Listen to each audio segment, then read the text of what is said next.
on the GoTo dashboard. You can also type in a question anytime in the question section on the dashboard, and we will make every attempt to include your question. I will now turn you over to our moderator. Thanks, Robin. Hello, everyone. Whether you're a first-time participant or been with us on these media conferences from the start, on behalf of Tony Khan and everyone at AEW, sincere thanks to everyone for spending a part of your day with us. This Sunday night, May 30th, AEW will broadcast the third edition of Double or Nothing from Daly's Place in Jacksonville, Florida. The full capacity crowd will see the 4 championships defended, the Inner Circle and the Pinnacle battling it out in the Stadium Stampede, the return of the Casino Battle Royale, and Sting wrestling in front of a crowd for the first time in 6 years. So with us today to discuss Double or Nothing and all things AEW is Executive Vice President Cody Rhodes. Now let's turn the call over to Cody for some opening remarks, and then we'll open the line for your questions. Cody? Hello, everybody. It's always great to be with you all on these calls. The past year has been quite a journey, and it's been an honor and a joy to continue to put on shows for our fans. We are very much looking forward to getting back on the road with upcoming shows in Miami, Austin, and Houston, along with some other great markets. I'm extremely pumped to be able to bring back and be part of this team, and Tony Khan bringing back a full house for the incredible show we have in store at Double or Nothing on Sunday. With that in mind, let's get to the questions. Okay, thanks, Cody. What we're going to do is I'm going to announce who's up first and then who's on deck. So we're going to start with Louis Dangor from Wrestle Talk, and then Izzy. We'd like to have you ready to go after Louis is finished, and Cody answers Louis' question. So Louis, the floor is yours. Hi, Cody. Thank you very much for taking the time. I wanted to speak to you about the upcoming Rampage show, obviously a very exciting announcement. Can you talk to us a little bit about what that show is going to entail? What's it going to look like compared to Dynamite, Dark, and Dark Elevation, and sort of the talks that have been going on about getting that show into fruition? Absolutely. I'm really excited for Rampage. On a personal note, one of the things I'm looking forward to seeing with Rampage is we have a very large roster. We're looking to expand our roster even further. So to be able to get people off the bench, some very, very talented people to spread the wealth, it's incredibly exciting. It's August 13th, TNT. We're going to be on at 10 p.m. Eastern, and then Rampage is going to move to the mothership, to the Superstation TBS, starting January 1st, 2022. Rampage is definitely going to complement Dynamite, and it will serve as a third hour of programming where we can further our storylines and showcase this roster. A big part of this is establishing, or better yet, reestablishing TBS as the world's undisputed destination for wrestling, and with the 3 best hours of wrestling on the planet joining their network early next year, I think we're on track to do just that. I am very excited for Rampage. I got to see some of the art for the logos and things of that nature and the digital assets just the other day, and it's just really cool to see us able to expand so quickly. Yeah, thanks, Louis.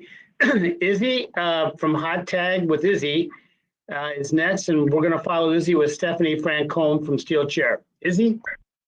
Hey, can you guys hear me? Yes, I can hear you, Izzy. Awesome. How are you, Cody? Oh, I'm wonderful. I don't know how you got on this call, but I'm doing good. I stuck my way in. But Sunday is such a huge night for you. Not only are you representing the Rhodes legacy, but you are going into this match as the American Dream. So is this match against Anthony Ogogo like a statement match for you? I look at every pay-per-view in such a, almost all of them I look in a different light for the story that I'd like to tell and the story that I'm currently part of. This just fits so well, being Memorial Day weekend and being that both men in the match really truly are living the American dream, and the beauty of that. And again, this weekend in Jacksonville, Florida, it just felt like a great time to pick up that sword and shield that I referred to as too heavy for me. It is, but again, it's mine and Dustin's to pick up. It's a one night only thing. I'm the American Nightmare. I know my role, but I absolutely will try and make a statement as far as myself as a wrestler, myself as a member of the Rhodes family, and where we're moving forward to with Double or Nothing, and as the brand continues to expand. So yes, ma'am, it is indeed a statement match. Thanks, Cody. Up next is going to be Stephanie Francombe from Steel Chair, and following Steph will be Sean Ross Sapp from Fightful. Steph? Hi, Cody. Hey, I always look forward to hearing your voice on these calls. How are you doing? Oh, thank you very much. That makes me very happy. Merci. That will be my only word in French. My question will follow easy one, because like we said, you picked up Anthony Ogogo, which one the first man that you signed, AEW signed, I would say as an AEW baby. I mean, for the Nightmare Factory. I wanted to know what you think about his potential and his progression, his progress over the year, and 2 years maybe now, and why did you choose him? Thank you. Thank you. It's a great question. Anthony Ogogo, I would consider, I don't think I'm speaking incorrectly here when I say I would consider him AEW's very first, as you put, baby, but the very first developmental wrestler we had. And I was part of his signing. DDP had introduced him to me. DDP tells me about 10 people a day that are going to change my life. And, you know, he's I don't know what the batting average is on that, but he wasn't wrong about Anthony Ogogo. The upside is very, very visible for anybody watching Dynamite in terms of the look, the charm. And one thing I got to see firsthand initially with his training was his skill in the ring. Now, Anthony and I don't necessarily get along, and I can't take credit for training him. That is definitely going to go to QT Marshall, who is, if not the best trainer in the entire world, not the friendliest guy, but I'm very curious to see where he's at now. I don't think he's ready for this type of scenario against me on a pay-per-view under the bright lights. I don't think he's ready for it, but only time will tell, and we will find out that Double or Nothing. But yeah, I think I would hope he has a great showing, because us not having a developmental and the Nightmare Factory and 2 Degree Creative Pro being almost unofficial and very unofficial at that developmentals, we want to know that we're able to turn out and create new stars, as that is the most important thing, replenishing new stars to grow and keep our industry going. So yeah, all eyes on Anthony Ogogo this Sunday to see how he's grown, as you put it, from a baby to now. We'll see how he does in the ring. Thanks, Steph. Okay, Sean Ross Sapp from Fightful is next, and he will be followed by Chris Mueller from Bleacher Report. Sean? Hey, Cody, thanks for taking the time. Hey, well, thank you very much. I appreciate that. So we've heard some rumors, unsubstantiated so far, that you and other EVPs might not be on speaking terms. The Young Bucks made light of it on their bio, which you also retweeted. Is there anything you can lend to that? Is there anything that you can provide? I mean, is it true? What did you think when you heard that out there? Is there anything you can add to that? Well, when I heard that story was floating around, it is one of the things I chalked up as we've been very successful, AEW, and with NXT losing the Wednesday Night Wars, that created a lot of anger. And I understand that there's a lot of hardcore NXT and WWE fans out there, and that's why those stories like that don't surprise me. I think people need to cling to something, and as sexy as that story is, I talk to Matt and Nick every day. I talk to Kenny very often. I support their projects fully. They've been supportive of all my projects, and we would not be able to put this show on the air. Tony's the man and Tony's the boss, but we would not be able to put this show on the air if the four of us were not functioning as one team. So we really, unfortunately, it's not very sexy to say, but there's no truth to that. Again, we're one team, and now with us expanding onto TBS, we will remain one team. Thank you both. Okay, Chris Mueller from Bleacher Report, you are up next. I'm going to follow that with a write-in question. Chris? All right. Thank you. Cody, how are you doing today? Thank you for taking the time. Thank you. So, since Sean opened the rumor floodgate, there's another story going around about your recent promo, and you had mentioned that you workshopped this and you'd focus grouped the promo a little bit, and I think that created a lot of questions among people online, and I was just wondering if you could go into a little more detail on that. Like, who are you focus grouping it with? Is it your Nightmare Factory students, the roster, the EVPs? Like, what is that process like for you? It's a great question, and I'm so excited you asked it, because I'm going to chalk this up to me not knowing what the term focus group means, because I woke up this morning to a very large amount of people in my mentions, almost all of them with a Roman or a Sasha Banks avatar, making fun of me for using the term focus group.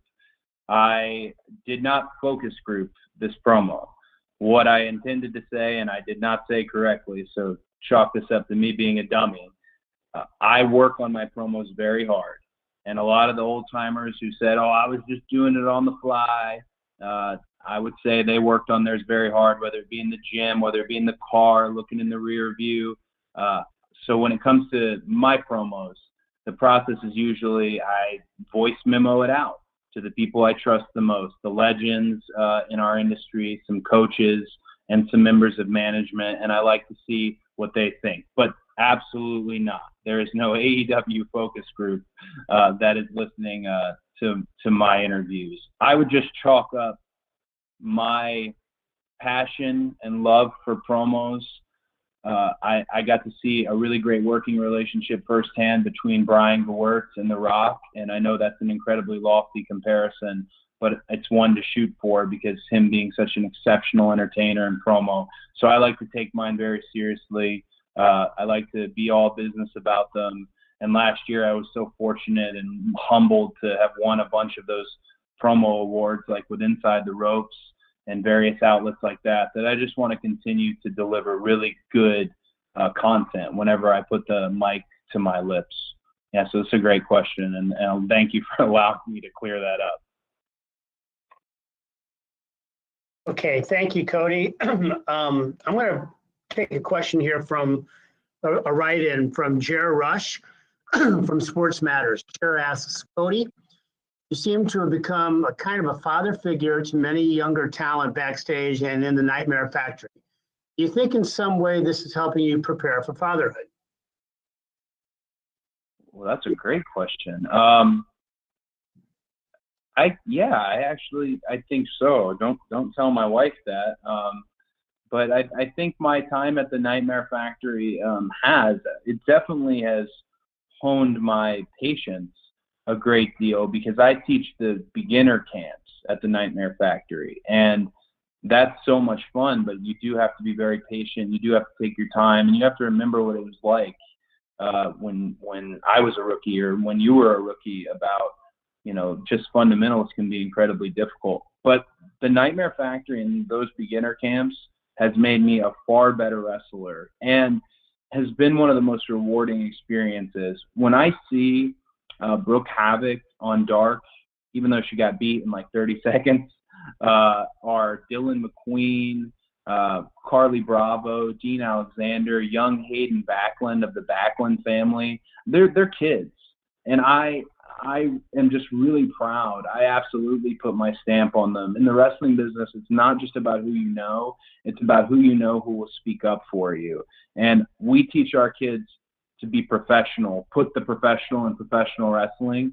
And I'm very proud of all of them. It has helped me to a degree. I don't know how much more time I'll have to be able to be at the Nightmare Factory so often, but it's been one of my absolute favorite things to see them out there. And again, it goes back to an earlier question. It's so important that we genuinely develop.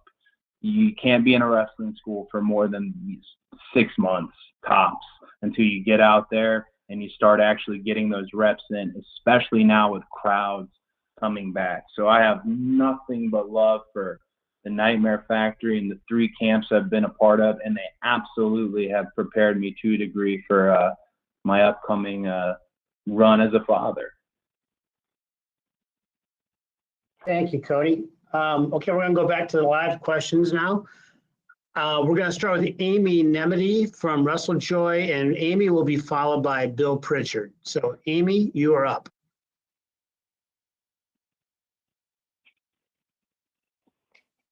Amy, you need to unmute yourself. Sorry, thank you so much. So the first AEW Double or Nothing was the very first AEW show. And now we have the first AEW show with crowds back again being Double or Nothing as well. What is the energy like in the locker room as everyone gets ready to perform in front of crowds once again?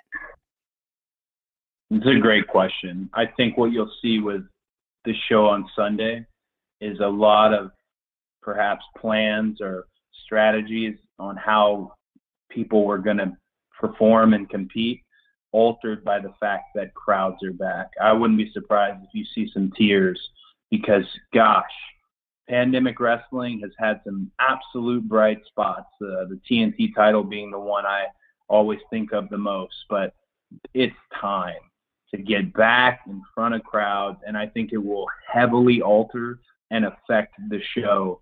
I cannot wait. They're going to have to hold me back from jumping into the crowd and just wanting to be right there with them. That's such a huge part of the music that we make. They're really the orchestra for it. And I've just been texting with different members of the roster. Just this morning, I was talking with Eddie Kingston and just all of us. It's all underlying that backstage environment, and that energy is, we're ready for this. We're ready and to be coming back to a full house, Daly's Place, Jacksonville. Double or Nothing's the perfect spot for it, as you mentioned, the very first AEW show. And now it's the first show to let fans back in for wrestling as a whole. So my heart is full for Sunday. Thank you both. Okay, we're going to now go to Bill Pritchard from WrestleZone, and Bill will be followed by Stephanie Chase from Digital Spy. Bill?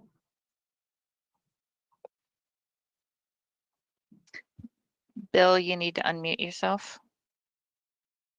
Hey, Cody, how are you doing? Good, how are you? Not too bad. I wanted to ask another question related to Rampage. We know the show's coming, and I believe you or Tony said it was going to be, treated on the same level as Dynamite, but it's also going to be the 4th show in a week with the 2 Dark brands. So how is it going to influence, if at all, Dark and Elevation? And can you do you have any updates on how the quarterly specials are going to be fit into that format? I know people keep referring to them as Clash of the Champions style shows, but any updates on how they're going to be integrated into the plan? Absolutely. Tony is not lying to you when he says that the Rampage will be treated with the same care that Dynamite is. I know comparable in the business, often when a new show comes up, it might be considered a secondary show. This is not unlike the TNT title was never intended on being a secondary title. And I also know that a lot of people are really concerned about what happens with Dark and Dark Elevation. Those are fan favorite pieces of content. We are absolutely going to continue to produce them. And I'm excited as we travel to not only be touching the independent scene from Georgia, Florida, Alabama, and the South, we're going to be able to look at it a little bit case by case as we're going to these different markets, which has always been something to look forward to when it comes to Elevation or when it comes to Dark itself. Rampage and Dynamite are very much going to be complementary shows. They are not competing brands. The rosters are not split, and they will lean in to the 4 mega events that we do for TNT. And if you know anything about us with what we've just put on TV, we're not a save it for the pay-per-view type company. We have 4 pay-per-views a year, and that logic is, in this economy, it's passé to save it because we're paid for the TV content and paid incredibly well. So those 4 specials will be a la Clash of the Champions. That is the best example I can give you, other than perhaps Saturday night's main event. They will be mega events. As you know, Tony likes to theme Dynamites often per holidays, per events. And these will be converging stories, is a good way to look at it, that you'll see when it comes to the 4 specials. But Rampage, Elevation, Dark, Dynamite, they might have all individual identities, but they're all held as a priority, and Dynamite and Rampage are absolutely complementing each other. Thank you, Cody. Stephanie Chase, you are up next. Hi, And Cody. Stephanie, just a minute. I want to alert John Alba will be following Stephanie. Steph, go ahead. Hey, sorry for jumping in there. Hey, Cody, how are you? I am doing wonderful. How are you? I'm great, thank you. I was just rewatching the Double or Nothing from 2019, and as Amy mentioned, your first pay-per-view, and you really came out there and made a statement, smashing the throne, and you had such a great match with Dustin. So I'm wondering, 2 years on now, Dynamite, you're alone on Wednesdays, you've got new TV deals, you've got Rampage coming up. How do you assess AEW's growth in the past 2 years? Has it happened quicker than you thought it would, and have you accomplished what you set out to, and has your vision for what you wanted the company to be, is it now a reality? That's a very lovely and loaded question, and I guess the way I'd put it, I'm not surprised at the expansion, but I've always been the eternal pessimist. And the reasoning for that is I grew up in a wrestling family. Can't tell you how many times I heard, oh, this show is going to get TV and this is going to be on this network. And it was not until Tony Khan that wrestling was able to be brought back to a comparable network and actually have a alternative and a challenger in the space that has been almost 2 decades. So even that, I know this can all end just on the drop of a hat, but it is amazing how quickly we've expanded, especially now expanding into the TBS territory. As far as my vision, I think, has intersected with the Bucks' vision and with Kenny's vision, and of course with Tony's vision. And that I really enjoy because it creates a fluid identity for the show itself. There's nothing that is just going to be AEW 101, or I'm trying to think of another way to word it, but just it's never business as usual with AEW, especially with the roster that we have. So I think my vision it's been truly respected. It's intersected with the Bucks' vision, with Kenny's vision, and then Tony's outlook on what wrestling can be, and kind of his fearless endeavoring and to keep expanding and growth, and the success story we've been for Warner Media. All this long-winded answer to say, I'm not surprised, but it absolutely is something I do not take for granted, that we've been able to expand and bring so many casual and lapsed fans back into the space. Thank you, Stephanie. Cody, thank you. John Alba from Spectrum Sports, you're next. Then I'm going to go to a couple write-in questions. John?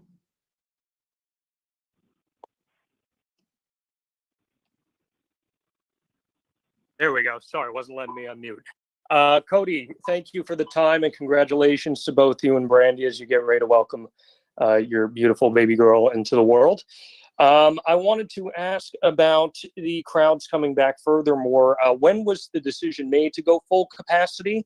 What is your plan for touring going forward as you start to add more dates here? And can we expect to see Trevor Lawrence or Tim Tebow become all elite?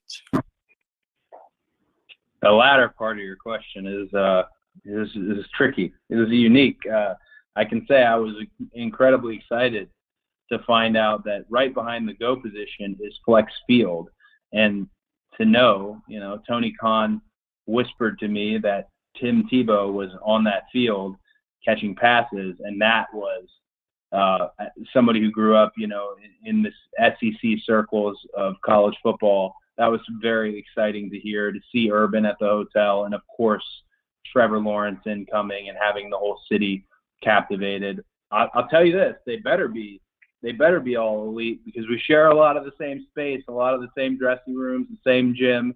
I would hope, and I think I know Urban's been real excited ever since he saw the Shaq match. But just great acquisitions for the Jags. Congratulations to the Khan family.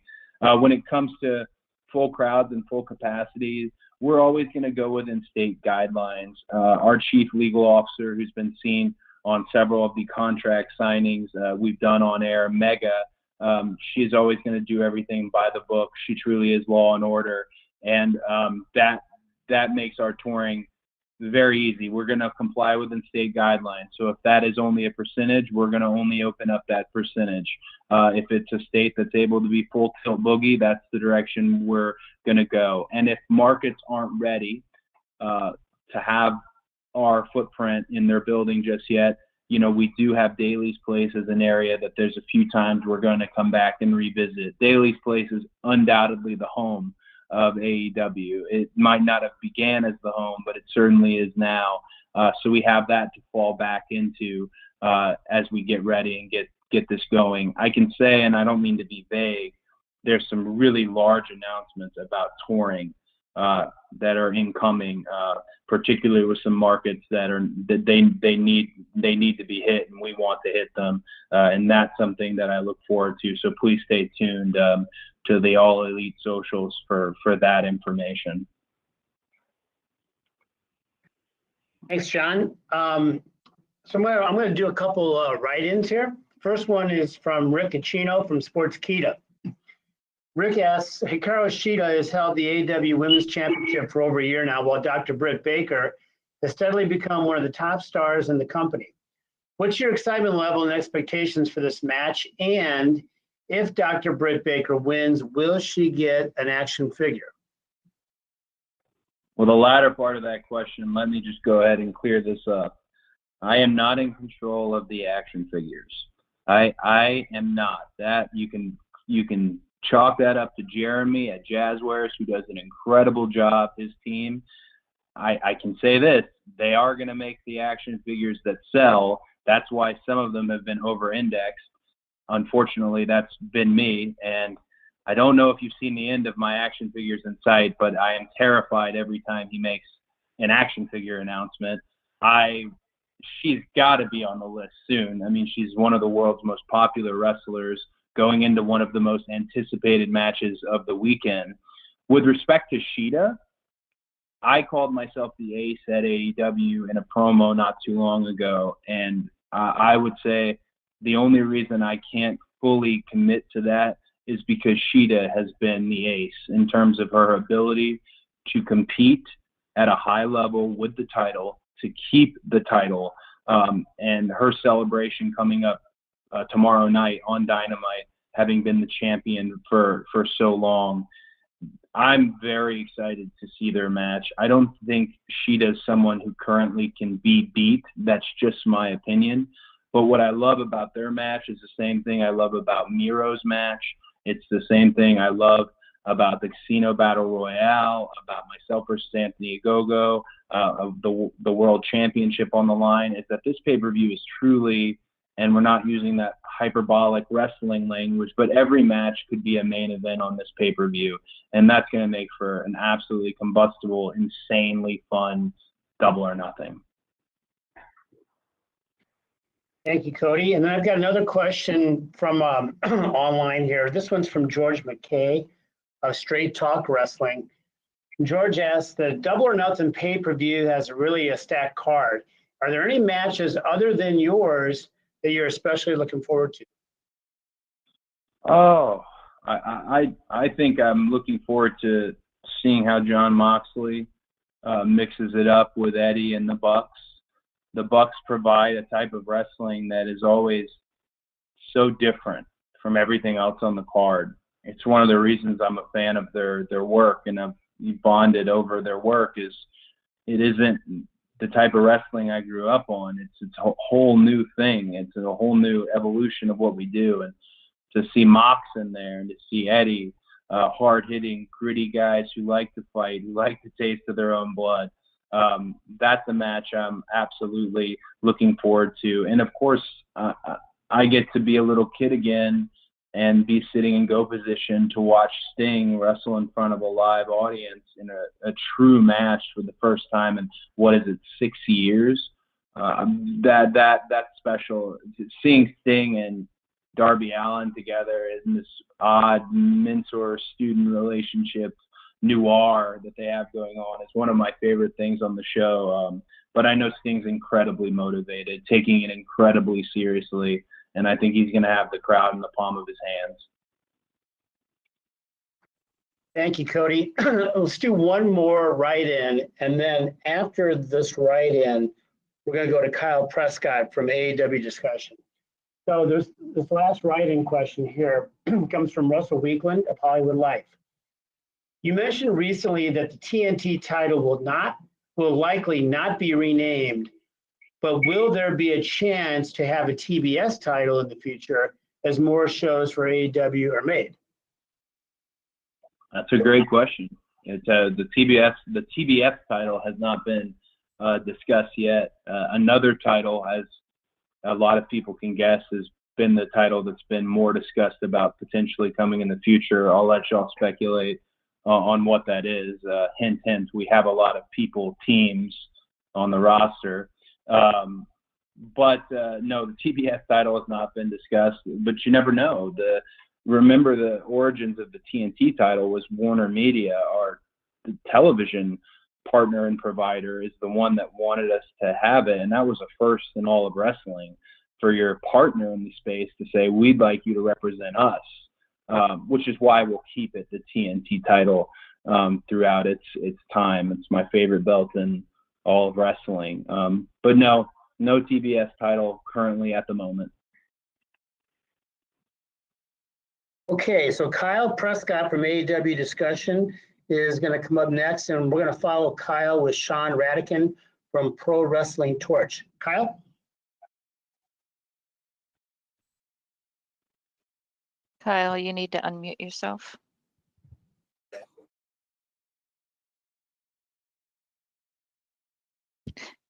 Kyle, you unmuted and then muted again. Oh, my bad. Are you able to hear me? Yes, we are. All right. My question for Cody, and thank you for taking this call. With live touring shows returning soon, how can we expect Dark and Elevation to be structured as far as some of the independent talent that we've seen on the show recently? Is there plans to keep any of them or bring any more in? With Dark and Elevation, in respect to your question, as we travel and tour, the thing I think that will change is perhaps you'll see less independent faces from the South and more independent faces from the specific market we are in. If you are at all implying that we need to hire Fuego before we leave Daly's place, I can say he is currently in last place on the potential to get the Nightmare Family jacket, and I don't see him turning it out. But I'm only kidding. Dark and Elevation are going to be what they always are. Elevation is the showcase. It also is very important to us because Paul White is the announcer on that, Big G being part of it. I think really the only difference you'll notice is perhaps regional in terms of independent talent from the specific markets we're in. But so many people, to your question again, who have impressed us, I guess Fuego's included in that, so many people who have impressed us will probably travel with us, potentially, just because they've become a big part of our identity and who we are. But again, that'll be something that time will tell and logistics will tell when it comes to touring. Thanks, Kyle. Okay, Sean Radican from Pro Wrestling Torch will be up next, and Nick Hausman from Wrestling Inc. will follow Sean. Sean, you're up.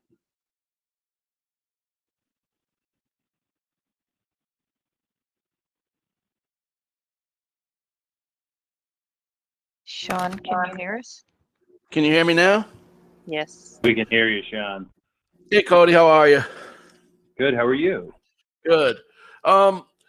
My question is, Warner Media clearly thinks highly of you in terms of your star power and your ability to translate beyond, the AEW brand. You've been part of Go Big Show, and now you're filming your own, or you're starting soon to film your own reality TV series with Brandy.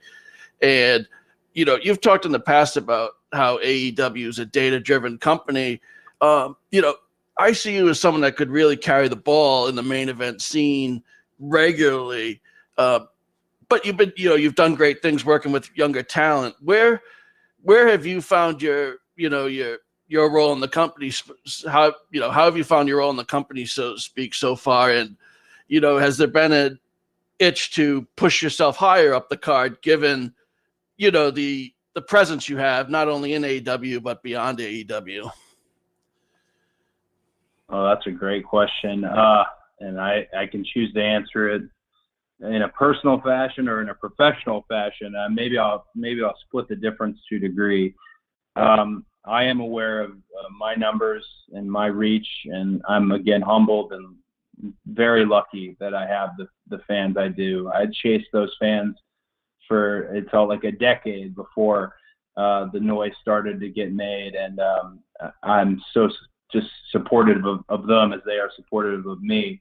When it comes to going up the card, I am going to keep my promise as far as not challenging for the AEW World Championship. And if you're not the world champion, you can't say you're the best wrestler in the world. So as a wrestler, that eats at me. Absolutely. I mean this in all sincerity. That eats at me. But I made a promise, and we want to make sure as a brand and me as a person that I keep my promises. So what my goal is with any segment that I am part of and with any segment that I produce, because I do produce several segments potentially a week and things of that nature, with anything I produce, I try to make it just as valuable as the main event. I try to steal the show in every capacity I'm presented, and that has presented a challenge with doing it with perhaps some very new and freshman talent, but no risk, no reward. Darby Allin is a prime example of that, and look at what he's become. He's heading towards household name status at AEW, but I don't see myself shooting up the card in the world title picture if I want to keep that promise to fans. I'm not going to break that promise and turn heel.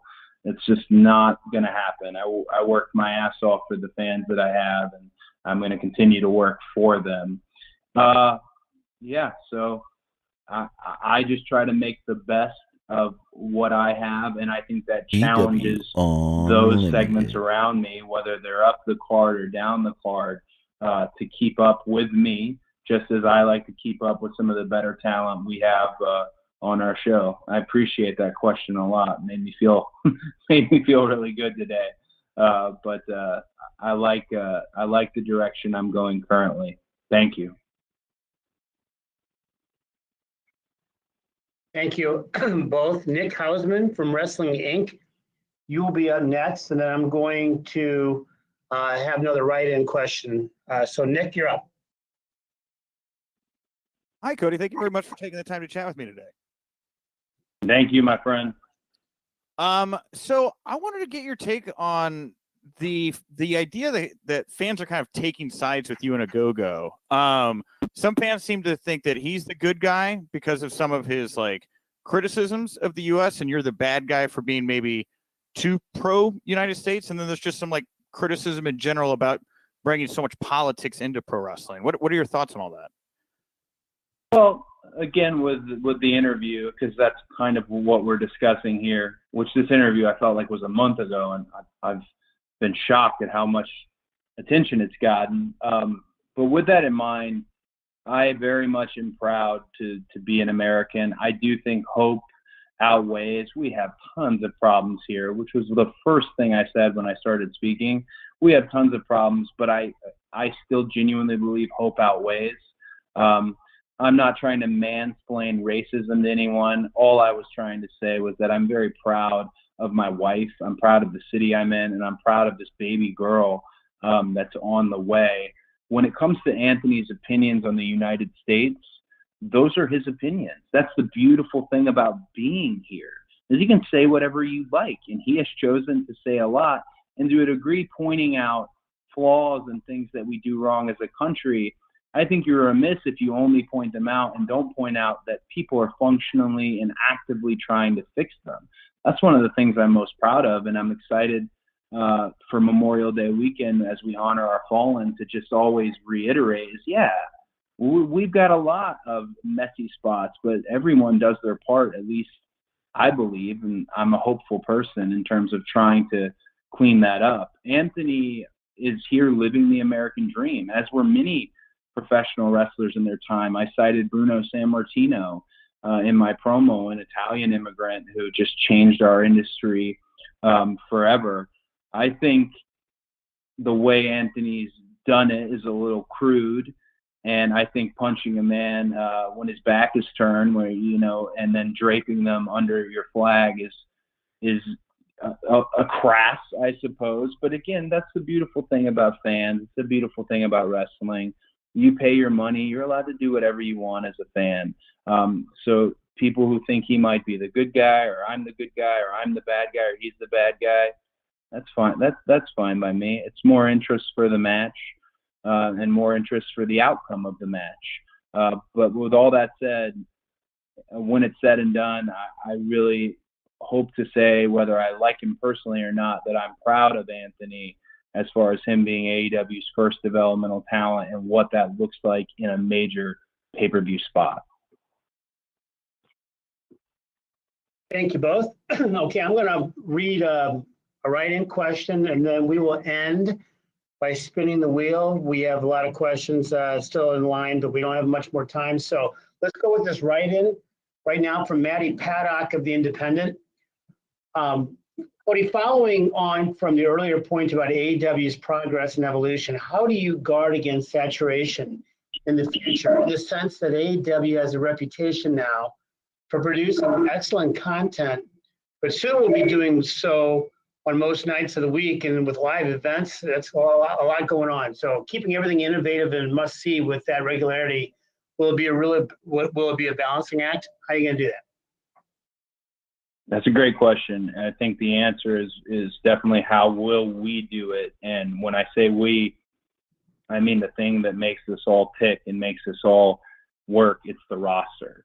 I talked earlier about how I try to make my segments matter incredibly, and I try to entertain more than someone else perhaps on the show, and that might encourage and motivate them to do the same. Again, competition creates great product, and we are competitive amongst each other. So it will be up to our roster if we're on Mondays, if we're on Tuesdays, Dynamite being Wednesdays, Rampage being Friday. It's up to our roster. And as far as it up to management and Tony Khan, it's up to how we diversify those shows. I've actually heard Tony say not everybody needs to be on every show, and I completely agree. And that's one of the things. Remember when we first started All Elite Wrestling, the big thing that I sought out was the word fresh. Who's fresh? What's fresh? One of the reasons I wanted to do the open challenge was open that door to something that's fresh, that's perhaps not within our company already. That'll be the ticket to avoiding oversaturation and avoiding dumbing the product down by putting the most fresh wrestlers out there and letting them fly. Again, we're not micromanaging with our coaches and our promos. We're letting these artists play their music how they'd like to play it, and these competitors compete how they'd like to compete. So that'll be the ticket, the roster and their motivations. Okay, thank you, Cody. We're just spun the wheel, and we ended with AJ from AJ Awesome Show. AJ, I hope you're ready. You're good to go? Hi, Cody. Hey, AJ, how are you? Good. My question is, have you done any special training to prepare for your match with Anthony Ogogo? Because I'm sure you know he throws really rib-breaking punches. Absolutely. I know firsthand. I shouldn't have had to feel it, knowing he's an Olympic medalist, that they were going to be hands of stone. But that's a great question. And yeah, no, I actually have done something different since everything has been a body blow, minus the big one he gave Austin Gunn. With me, everything that's been a body blow, you've got to do core work, and you've got to do oblique work, and you've got to get outside of the obvious sit-ups and crunches, and you've got to actually get out there and do a little bit of HIIT training and things of that nature. And I've also been able to be in the rings at the school on a regular basis. The ticket with him and the training that I would implement into this match is, this is a wrestling match.